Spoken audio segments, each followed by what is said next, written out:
Hello，大家好，又係我高 B 哥啊！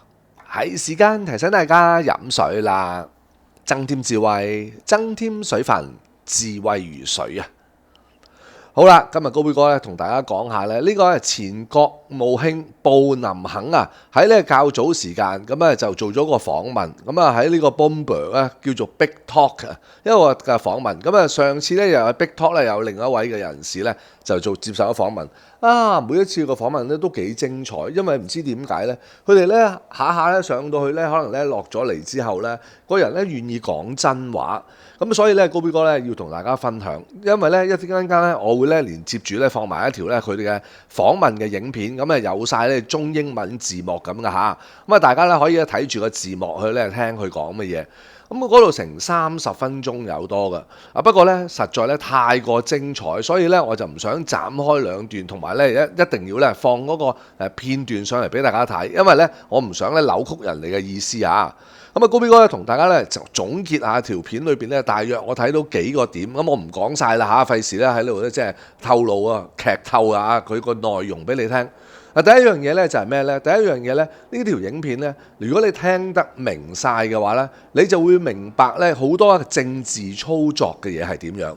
佢裏邊咧有解釋到咧當中咧，佢當時咧點樣咧係即係喺呢個拜登嘅一個即係當任即係呢個叫做總統嘅時候啦，咁佢點樣接咗阿特朗普啲嘢翻嚟之後，跟住到佢嗰個拜登嘅任期，再後來咧就轉翻俾特朗普咧，中間嗰個過程啊喺中東上面嘅變化係點？咁佢有講噶，咁裏邊咧包含咗有啲嘅政治嘅嘢。咁啊第二咧就係咧冇辦法啦嚇，雖然咧佢講嘢咧好謙君子，跟住咧嗰個態度咧就即係比較叫做有禮貌啦，又誠懇一啲啦。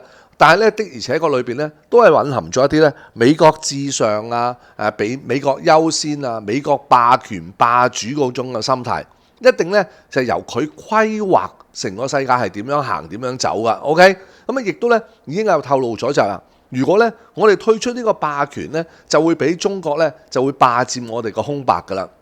佢會過嚟咧填補我哋嘅空白，甚至乎叫做霸佔我哋嘅空白。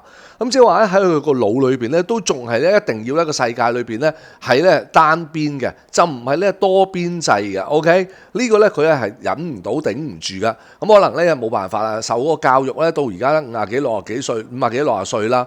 咁咧好似係咪40幾定50幾？我驚我記錯啊！但係無論如何啦，總之咧，佢一路咧受個教育，包括嗰啲精英教育，所有成咧都係話俾佢聽一個世界係咁行。嗱，其實咧真係好陰功噶。美國人咧自己咧墮入咗個咁樣嘅即係叫做咧思維嘅陷阱，或者叫深淵，就永遠咧以為咧一定係咁樣做。唉，講到而家，連米爾茲海默啦，同埋咧連呢個咧Jeffrey Sachs 啦，薩默斯咧都係同你咁講。佢話：喂，你搞清楚，唔係一定要由美國話晒事噶，而且而家個現實上面根本就做唔到噶。咁但係咧，無奈地咧，美國咧有一班嘅所謂叫精英人物啦、精英政治啦，又或者深層政府嘅人咧，佢哋都係咁樣嘅諗法，就一定要繼續由美國咧去做主導先得噶。咁可能因為咧呢個咧係因為佢哋嘅利益嘅問題啦、金主嘅問題啦。咁啊，再加埋咧就係美國係唔輸得唔衰得啦，咁所以一切又一切咧，造成咗咧美國咧今日咧有好多個決策。咁另外咧裏邊咧又包含咗咧就係講到以色列點樣啦，就話喂阿拜登當日咧都同佢講啦，喂你唔好咁樣做啦。咁但係咧如果咧你咁樣做嘅話，我哋會喺後邊支持你嘅。咁總之咧我哋嘅角色咧就係我哋唔會咧就係做發起戰爭嗰個。但係我哋就會支持咧以色列咁樣去做，如果佢要做嘅話，我哋會喺後邊咧就做佢嘅盾牌 back up 佢咁樣嘅意思㗎。咁啊，佢唔係好明白，原來其實咁樣咧就係助紂為虐，又或者咧其實你根本咁樣就等於咧就參戰，只係話你唔去叫做咧就係做第一槍打第一槍嗰個，就唔代表咧你唔係邪惡㗎嚇。咁但係咧佢好似咧有個救贖咁啊，不定強調咧就話唔係由我哋帶起先嘅，只係由以色列做咗，我哋咧冇辦法唔支持佢。咁亦都喺佢嘅口中聽得到咧，佢要咧無條件咁支持以色列㗎。咁啊好陰功啊！成個美國咧根本就俾以色列騎劫咗啊！即係琴日我嘅影片出咗嚟咧，即係咧佢見到咧個個咧都係惡嘢，只有見到咧以色列咧係搖頭擺尾嘅啫。咁啊呢幾樣咧都有講啦。咁啊再加埋咧佢就講到咧就質特朗普咧就係話不過佢質得好有道理嘅，就話打呢個仗呢，基本上呢，你唔知點樣咧去埋尾呢，呢件事呢真係好大鑊。咁其實而家特朗普的而且確係咁做。咁呢個呢，另外呢，即係又帶翻起呢阿教授呢教我嗰一樣嘢。佢話咧：你唔好幫阿特朗普咧諗咁長遠嘅嘢，或者咧唔好幫咧呢個美西方佢哋嘅政治諗到咁長遠嘅嘢。佢哋咧有一日算一日嘅，而家咩咧只能夠做眼前嘅嘢啦。因為咧可能佢哋自己深信咧變化太快啦，又或者咧佢知道咧就話其實我所有嘢嘅操作咧就為咗我個4年嘅任期嘅啫嘛。所以咧我諗咁長遠嘅嘢咧都唔關我事。到時下一個總統上嚟轉晒又唔頂，係咪？而且咧咩叫做為美國好咧？其實喺佢哋嘅眼中咧，差唔多冇咩嘢咧係為美國好或者唔好嘅，只有咧嗰個霸權喺度，就好似咧就包裝到話叫做為美國好嘅啫。實際上咧，佢哋嘅為美國好咧，佢哋大家各自嘅諗法咧根本就唔同嘅。但係咧阿布林肯咧講咗一樣嘢咧，我覺得咧都幾真，同埋咧應該可以同大家分享。去到最後嗰句咧，佢又講咗一個就係話，其實美國咧咁耐以嚟咧嘅強咧，就因為咧我哋咧係連同埋咧呢個包括咗咧教育系統啊同埋咧嗰個移民係嘅政策，就吸引咗好多嘅人才嚟到美國，跟住咧就有啲咧讀完書咧就留低為美國咧就做貢獻，所以咧美國先咁強。就本身就暗示或者側面咁去睇就話，你唔好以為本來我哋美國人係咁強先得㗎，唔係我哋美國人咁強，係我哋美國強咋。嗱，大家分唔分得出啦？美國人咁強同埋美國強係兩件事嚟㗎嚇。根本咧嗰度係要靠好多唔同嘅精英嘅移民，或者精英去到嗰度讀書之後咧，受到佢哋嘅嗰個資本嘅操作吸引咗佢哋留低咗喺度，所以先令到咧美國咧咁強。咁佢仲甚至乎感嘆啦，我聽佢嗰個語氣同埋佢個表情就係感嘆就係其實咧喺近嚟咧，我哋美國咧已經冇咩嘅大嘅操作咧係可以咧控制到世界咧，帶領住佢咧係一路向前發展，或者有啲重大嘅突破㗎。相反咧，佢亦都強調咧就話咧，佢要同啲盟友一齊咧，先至有能力可以咧抵禦咧中國嘅經濟啦，同埋咧嗰個嘅科技嘅增長㗎。好啦，哇！已經劇透咗好多唔再講落去啦。嗱，總之咧裏邊咧真係好精彩，佢講咗好多嘢。你睇下我總結咗咁多嘢出嚟，所以咧大家咧俾心機聽晒佢呢條影片咧，跟住咧你就會得出一個咧更加清晰美西方嘅人咧係點樣操作政治同埋睇政治，仲有咧佢而家喺民主黨人嘅角度，佢喺呢個前國務卿嗰個身份，佢點樣睇特朗普嘅操作？點解要強調呢樣嘢呢？因為前國務卿咧係等同咧差唔多知道晒美國裏邊內部嘅所有秘密咁滯㗎。佢唔係普通嗰啲部長，佢係國務卿，佢係咧差唔多咧等於咧係總統之下。雖然排位就唔係但係咧係總統之下咧，佢有操實權，佢知道晒大部分美國咧嘅秘密嘅嘢。所以咧美國而家有幾斤幾兩啦，美國有幾多嘅實力咧，佢係清清楚楚㗎。而家去片。We've heard from the President, Secretary of State, Secretary of Defense, Chairman of the Joint Chiefs. I'm curious at this point what your understanding is of the case this administration has made for the U.S. going to war against Iran. Well, look, the case keeps shifting, but the first thing to say is this, from my perspective. Once our men and women in uniform are engaged in an operation or in a war, my first thought is for their safety and for their success, irrespective of what I think about how we got there or even where this is going. So that's primarily what I'm thinking of. But having said that, we've heard a number of shifting rationales. But I think it's important to take into account that we've got to be able to hold multiple truths in our head at the same time. Is it a good thing that this Ayatollah is gone? Yes. Terrible tyrant. Is it a good thing, potentially at least, that Iran's nuclear program is, I guess, re-obliterated, because apparently it was obliterated last June, but maybe not so much because they had to re-obliterate it. Or its missile program diminished, or its Navy sunk. Yes, but to do that and to take on the extraordinary risks that go with it, without having made the case with the American people, with citing imminent threats that apparently didn't exist, I think that's problematic. And the chances of unintended consequences taking hold in any situation like this are very real, very serious for our partners and allies in the region, and for ourselves, and of course for the Iranian people. I think a big question that everyone has is, okay, have we done regime change in Iran or just Ayatollah change, which is the way it looks right now? You brought up the argument that there was an imminent threat. In years past, you'd warned that there were a matter of weeks before Iran could develop fissile uranium. Is that an argument that's persuasive to you, so much as that's been made by the administration, that there was an imminent threat? It's an ironic argument in a number of ways. First, as I said, they claim to have obliterated the nuclear fissile material program back in June. And now we're told, actually, no, we didn't. And a number of us warned at the time that one of the reasons why military action against the nuclear program might not do the trick is that the Iranians were likely to start to rebuild, maybe rebuild deeper underground, where we couldn't get at it. Whether that was happening or to what extent, I don't know, because I'm not privy to that information, but at least that seems to be part of the rationale. The deeper irony, of course, is that we never should have been in this position insofar as the agreement that President Obama reached, the Iran nuclear deal, the so-called JCPOA, put Iran's nuclear program in a box. It made sure that Iran could not produce the fissile material needed for a nuclear weapon in less than a year. And so if they chose to break out of the box and go for that, we'd see it, and we'd have plenty of time to be able to do something about it. President Trump tore up that agreement, said he'd replace it with something better. He never did, and that's the road that we then wound up on that led to, in some ways, to where we are today with Iran, yes, dramatically advancing its production of fissile material so that breakout time moved from 1 year to a couple of weeks. But you don't only need fissile material, you actually need a weapon, too. And I think, as has been publicly reported, our intelligence agencies and others, the IAEA, continue to conclude that Iran has not made a decision to actually weaponize.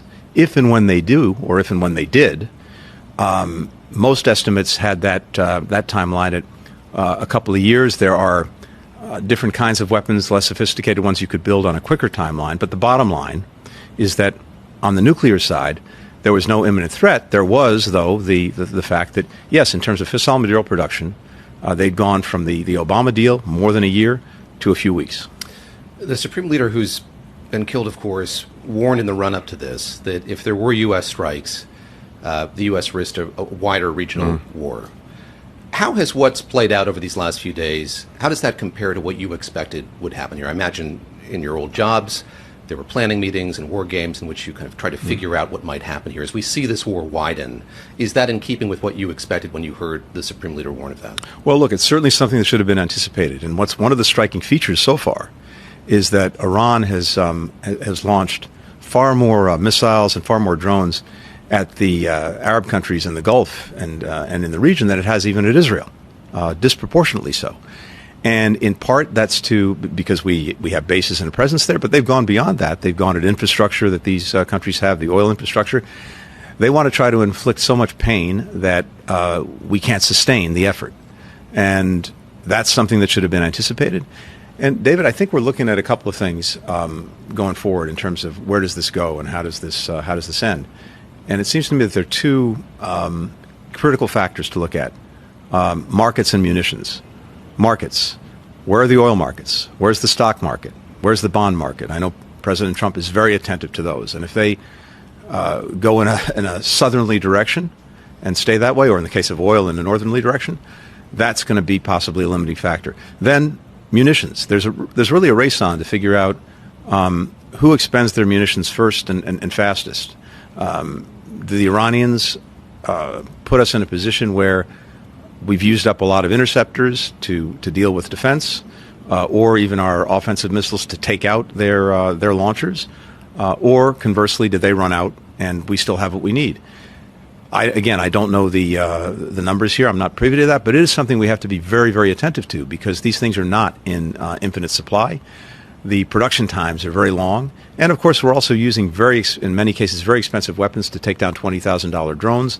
That's not a good equation if you keep that going over time. What I'm worried about, one of the things I'm worried about, and this gets to the second and third order consequences, is we so deplete our arsenal, and it takes a long time to rebuild it, that puts us in a disadvantageous position when it comes to, say, a China or a Russia. All of those things need to be factored in. And, again, it's one of the reasons why if you're going to undertake something like this, you've got to make sure that you've factored all of that in. And again, it really should start with explaining to the American people why you're doing something, why it's necessary, Why now? Do you see an off-ramp anywhere at this point? I do, in the sense that, one, as I said, I think the off-ramp will be governed by this question of munitions and markets. Mm-hmm. And then what is that off-ramp? I think the president may simply declare victory. He'll say, got rid of the Ayatollah. We diminished or degraded or destroyed their nuclear program. Again, we did the same thing to the missile program. We did the same thing to the Navy. And as to the regime, well, over to the Iranian people. Good luck to them. Hope they succeed. And if they don't, it's their fault. If they do, we'll take the credit. How Iran responds to that remains to be seen. And for the regime, survival is success. Right now, the expectation seems to be, at least as has been reported, that the Ayatollah's son is his successor. He's very tied into the IRGC. And so you may have a situation where, much as we want, and everyone should want to see a change in that regime, we have, regime change without regime change. Status quo. Status quo, and even potentially, even worse, because it may simply ultimately reinforce the IRGC, the military, the specialized military. And part of the problem with these things is that it's very hard to produce regime change from outside. You can't bomb your way to it. We've had a lot of experience with that, and not such good experience over the last 20 years. It's even not so likely to come from the streets, even with the extraordinarily courageous Iranian people. It's more likely to come from kind of within the palace. And then it could go in any one of, multiple directions. You could get more pragmatic people, not good guys, but more pragmatic people who are open to curbing the excesses of the regime, focusing at home instead of focusing abroad, doing deals. But right now, it looks more likely that you're going to have hardliners. And the Who had a song way back in the 60s or 70s. Here's to the new boss, same as the old boss. That seems to be right now, at least, where we're headed. You've warned of the dangers of U.S. intervention many times. In 2024, you spoke at the Council on Foreign Relations. You said, effectively, I think if we look at the last 20 years, our experiments in regime change have not exactly been resounding successes. CNN is reporting that the U.S. is considering arming the Kurds. Yeah. In Iran, Bloomberg hasn't confirmed that reporting. When you hear that, what red flags does that raise for you? Oh, the red flag it raises is this could be Syria redux, or it could be Libya redux.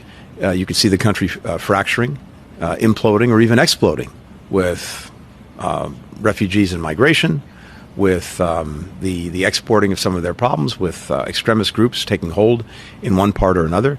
It's incredibly fraught and incredibly dangerous. And as sympathetic as I am to the Kurds, who've been incredible partners for us, and incredibly brave, I don't think that getting into the business of arming these groups is ultimately going to be a good thing. And then you're going to have other countries that pick their partners inside, and again, you wind up with something like Syria, something like Libya. Let's talk a bit about diplomacy. The president posted on Truth Social, they want to talk, referring to the Iranians. I said too late. Yeah. Is it too late for there to be a diplomatic solution, or to have those conversations at this point? No, I think it's never too late for diplomacy. The question is there a good moment? Is this the right moment for it? I would hope so, because on one level, the Iranians have never been weaker, at least not in recent memory, militarily, politically at home, diplomatically abroad. And their proxies are for the most part gone or vastly diminished. So that's why I was hopeful before this action started that maybe they actually would get a renewed nuclear deal, because Iran had a very weak hand to play.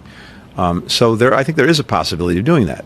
Whatever the new regime is, or the continuation of the existing regime is ready to do that, wants to do that, to be determined. It also depends on what the Trump administration wants to do, and I imagine Israel is going to have a say in this as well. As the administration was marshaling all of this military might to the Middle East, you had Jared Kushner, the president's son-in-law, Steve Witkoff, his longtime friend, now envoy to many conflicts and regions, meeting in Geneva, in meetings mediated by the Omanis. Do you think that those were good faith conversations when you look at it now in hindsight? Look, I can't. It's hard for me to tell, not being in the room, not being privy to those conversations. I certainly want to believe so. I don't know, as I think Jared Kushner, Steve Witkoff are very able negotiators, but it was not clear to me that the expertise was also with them, which is very necessary when you're dealing with nuclear matters. When we did the JCPOA, we had very senior diplomats, but we had tremendous technical expertise at hand because, it's complicated stuff, and you want to make sure you're not making a mistake. So I'm not sure who was actually in the room and whether the people in the room could fully evaluate and assess, is this a good deal, is this a bad deal? And I've heard different versions of what the Iranians were actually willing to do, not willing to do, different versions of what we were willing to do or not willing to do. Not being there, it's hard to tell.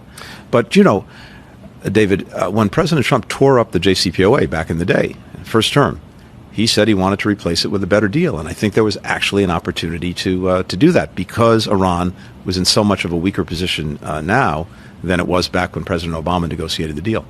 You, of course, are a professional diplomat. You've dealt with the Iranians directly. And I'm curious if you think that Steve Witkoff, Jared Kushner were at some sort of inherent disadvantage in those talks because you had professional diplomats on one side and they were on the other. This isn't what they've done their entire lives. Look, a number of the Iranians have been doing this for a long time.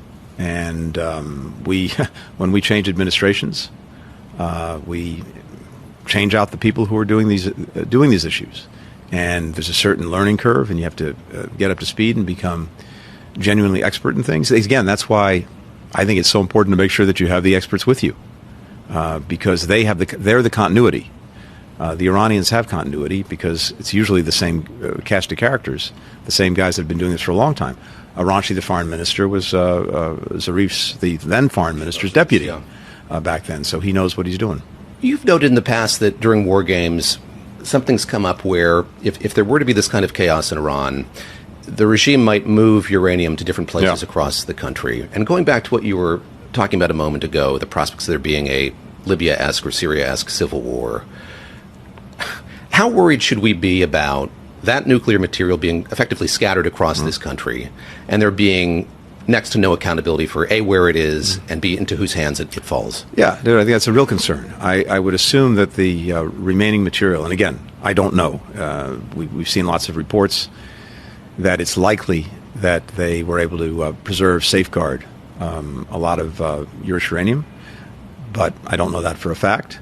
I would assume that they've tried to disperse it, as you said, presumably in places that the regime has some control over. But if the country winds up in some kind of civil war, that's a real concern and something that we have to factor into our thinking. If we're going to start, dropping matches there in terms of arming various groups, we better watch out in terms of getting what we wish for. But, I'm of course, you've seen extraordinarily courageous people beyond imagination who are out in the streets looking for change, getting mowed down by this regime, and we all want to see a different future for them, different leadership for them. But it's very, very hard, if not impossible, to do that from the outside, as we were saying. And the risks now are that instead of having a change, having a transition, you have an implosion, and then maybe even an explosion that has real effects outside the country. Our partners in the region have far fewer interceptors, air defense interceptors, than we do. If it gets to the point where they're running out and the Iranians have enough to continue going at their infrastructure, at their people, I think there's going to be a pretty strong demand signal on the administration to take an off-ramp, to stop. We've had other second and third order consequences here. At the very time when Russia is really reaching a weak point, because of its dependence on oil to fuel its war economy, in large part because the price of oil has gone down. It's having more trouble exploiting oil because of sanctions and restrictions that we put on technology. That's been a huge and growing factor. And the thing to do now, ideally, would be to squeeze the shadow fleet that they have that's going around the world, and that's the one thing that's able to keep them going. At the very time when that's possible, and that might force Putin to finally cut a deal on Ukraine, they get a lifeline, and the lifeline is the price of oil is going up, and the value of that shadow fleet oil is going up, and people will need it and want to buy it. The Europeans, in turn, having moved away from Russian gas, are now more dependent on the Middle East. And if that gets tied up, if the Straits of Hormuz remain problematic, that's going to put a lot of pressure on them. So mapping out, gaming out, planning out, and then making sure you have something in place to deal with all of these second and third order effects hugely important, and it's not at all clear to me that that was done. From where we sit today, are you confident that the U.S. can extricate itself from this without putting boots on the ground in Iran? It depends what the objective is. I think that, yes, in short, as I said a moment ago, the president could theoretically declare victory tomorrow and claim that, severe damage was done to the regime, to the missiles, to the nuclear program, to the Navy, and say, and call it a day. But then, for what? Most of that stuff ultimately can be rebuilt.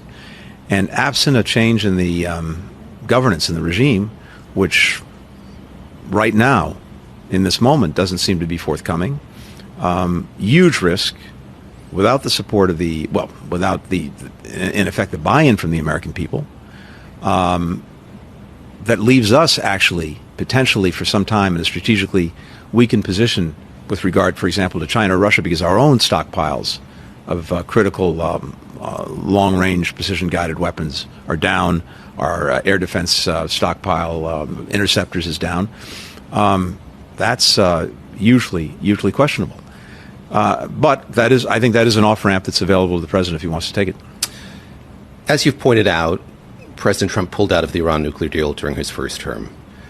When you were Secretary of State, there was an effort to reanimate that, to get another iteration of it. What were the challenges of that, and why was it the case that in 2022 those talks broke down?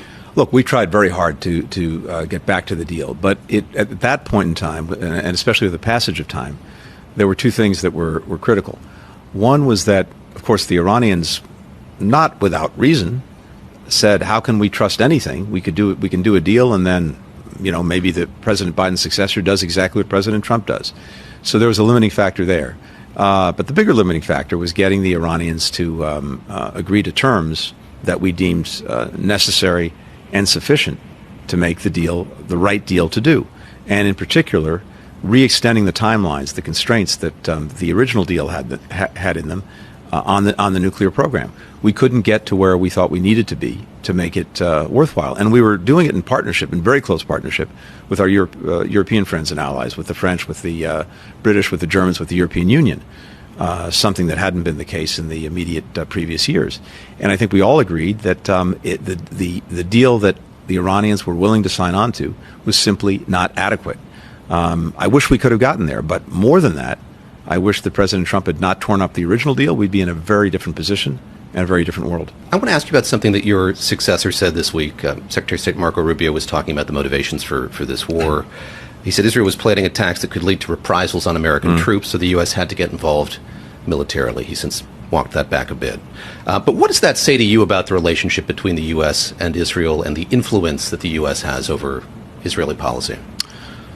Look, this has been a long story when it comes to Iran. And back during the Obama administration, the Israelis were pushing President Obama to take military action against Iran, and were warning that they would do it themselves if he didn't. And he wouldn't, because he thought the better way to get at the nuclear program, which is what we were focused on, was through very muscular diplomacy backed up by very, very strong sanctions that we rallied the world to put in place. And then we got the Iran nuclear agreement. In the days after the October 7th attack on Israel, the horrific attack on Israel by Hamas, the Israelis were insisting that in the north, Hezbollah from Lebanon was about to attack.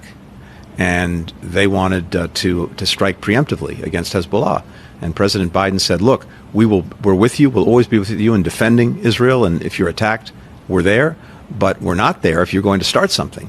And we came within about 30 minutes of having a war in the north based on bad information that the Israelis had about an imminent attack from Hezbollah. We were able to avert that. But Biden was very insistent. We're not going to do something that you initiate, that you start. It's very different than defending Israel when it's been attacked. I can't speak to what the dynamic was this time. I heard that. Then it was walked back. The president said it was the other way around. There's been a shifting rationale, a shifting explanation for why this, why now. And again, that's why it's so important to have ideally laid this out before the American people and our partners and allies. We might have had less friction with them if there was a compelling case to be made to make sure that we laid that out in advance and had them with us on the takeoff, not mid-flight or on the landing. You have faced protesters when you've given speeches. I remember there was an interruption in the press briefing room at the State Department when you were giving remarks. And the criticism you faced has been you and the administration, the Biden administration, effectively gave cover to Israel and Prime Minister Netanyahu for them to prosecute the war that they prosecuted in Gaza that led to 75,000 people dying. In hindsight, do you regret not exerting more pressure on or trying to do more to constrain, yes, Israel, but principally the Prime Minister in that war? Look, David, when there's been such terrible loss, such terrible suffering, when so many innocent people, Palestinian men, women, and children, lost their lives, you're always going to ask yourself, I always ask myself, could we, should we have done something different? And we had to make judgments in the moment to try to achieve a number of objectives. And in a way, I should really start with where we ended, which is we ended with a ceasefire that we handed off to the Trump administration. We ended with the hostages coming out, prisoners being released from Israeli jails, tens of thousands of trucks going into Gaza. I see that as a mutual achievement between the Biden and the Trump. Well, I think it was largely President Biden's, but I'm very thankful for the role that Steve Witkoff in particular played in supporting that in the moment, and that's what we were able to hand off. And then in that agreement, in the ceasefire agreement, it was for 6 weeks, and during those 6 weeks, the notion was that the parties would negotiate the terms of an enduring ceasefire. That didn't happen. They went back to war, and then finally, President Trump, 8 or 9 months later, landed this the current ceasefire. But do I wish that we could have gotten that sooner with less suffering? Absolutely. But there were a lot of things that were going on that we had to factor in. One was we were trying, obviously, to make sure that October 7th could never happen again. And October 7th was almost written off immediately by much of the world, starting practically on October 8th. And you had a traumatized Israeli society. And then now you've had a traumatized Palestinian broader society from October 8th on. But we wanted to make sure that couldn't happen again. We wanted to avert a wider war, which would have caused even more death, destruction, and suffering, and probably would have prolonged Gaza even more. And so that meant making sure, among other things, that there was a strong deterrent in place, including Israel's deterrent, to say to would-be aggressors who were prepared to jump in, pile in, because they thought Israel was down, if not out, Hezbollah, Iran, the Houthis, etc., don't do it. And so we had to preserve Israel's deterrent. We thought the best way to end this was through the deal that we ultimately got, the ceasefire and hostage deal. But part of the problem was, part of the challenge was, that Hamas was constantly strong-arming things because of two factors. One, it thought the cavalry was eventually going to come to the rescue, the Iranians, Hezbollah, etc. And until it was clear, and that didn't happen until really September of 2024, with the death of Nasrallah, with other leaders who were taken out by the Israelis, with the decimation, if not, well, or diminishment at least of Hezbollah itself. That wasn't clear till then, and that notion of the cavalry coming to the rescue was still there. The second thing that was really problematic was that, and we know this from all the information we had, Hamas was looking for any gaps between us and Israel's other supporters. And as soon as they saw something emerge, they would step back. So in public, it was critical that we preserve as much solidarity as possible, even as in private.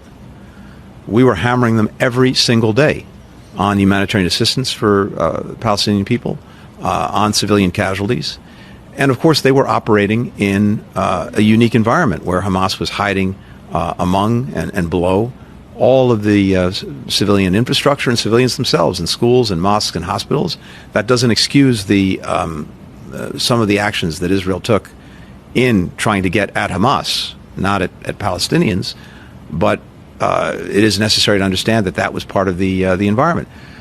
I also think at the end of the day, this is just my judgment, and I may be wrong, that this was perceived in Israel among the vast majority of the population, not just Prime Minister Netanyahu, people in his government, but the vast majority of the population, including many who don't like him at all, to be an existential matter. And irrespective of what we did or anyone else did, they were likely to continue with or without us. So for us, it was how do we bring this to an end as quickly and effectively as possible? Again, making sure that it's not likely to happen again, averting a wider war, and all the while trying to look out for people who are caught in this horrific crossfire. Is it wrong to look at this as a continuum that Prime Minister Netanyahu is able to prosecute the war in the way in which he wanted?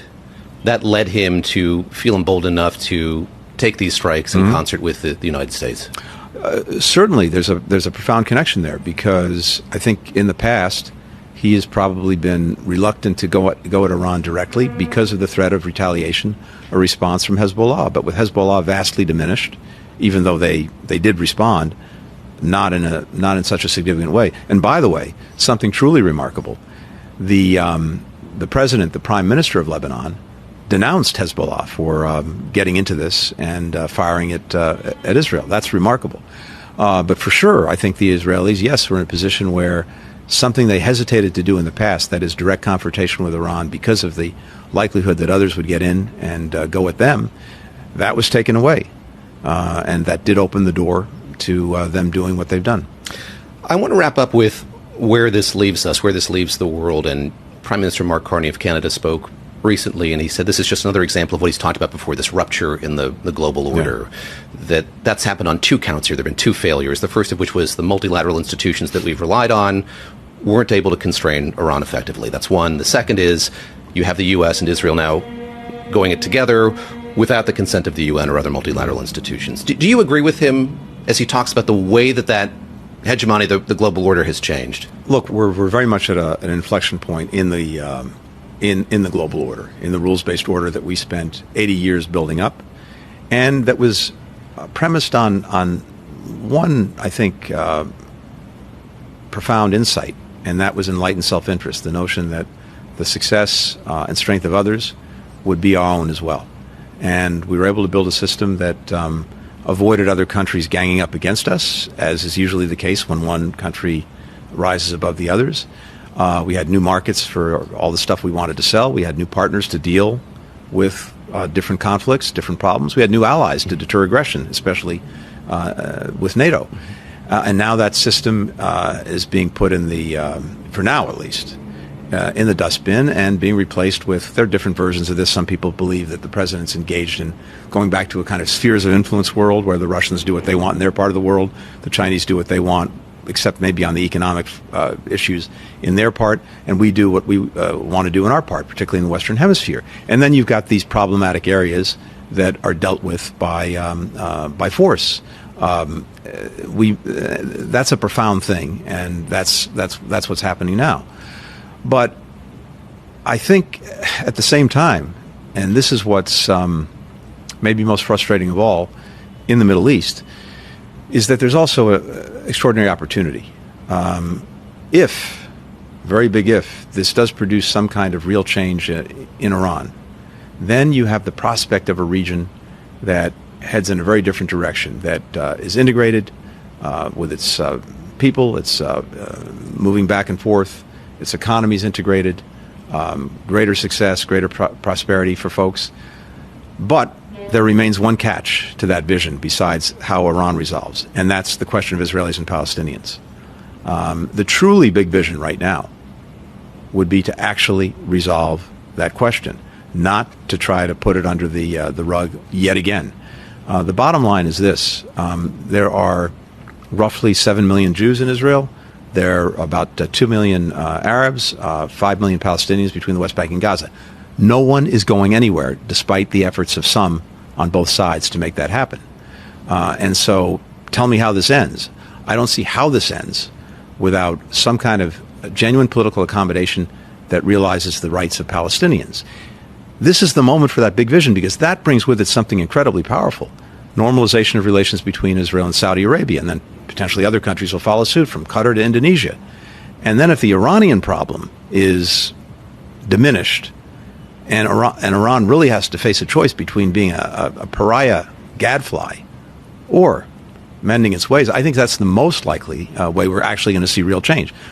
Unfortunately, tragically, given the trauma on all sides after October 7th, on the Israeli side and among Palestinians, it's awfully hard to get there. But that's where you need people of vision to try to move things in that direction.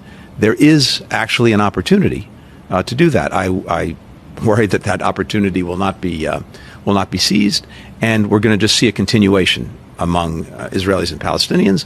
And also, Iran is, again, likely, in this moment, if I had to bet, again, we're replacing one Ayatollah for another, and the nature of the regime in this moment doesn't seem likely to change. I hope I'm pleasantly surprised, and the Iranians get the leadership that they deserve, but the jury's very much out on that. Something you warned about during your tenure as Secretary of State was the role that China could play in subverting or reinventing the international order. How do you think about that now in this moment? Well, nature abhors a vacuum. If we're disengaged, if we're not leading in the effort to shape that order, then China is going to fill the void. The flip side of that coin, David, is we've got to be doing it with allies and partners. We need, in all of these problem areas, to be working in concert. Whether it's dealing with the problems that China poses, we're much stronger when we're allied and partnered. We successfully align countries around the world in dealing with some of the challenges that China posed economically and on technology.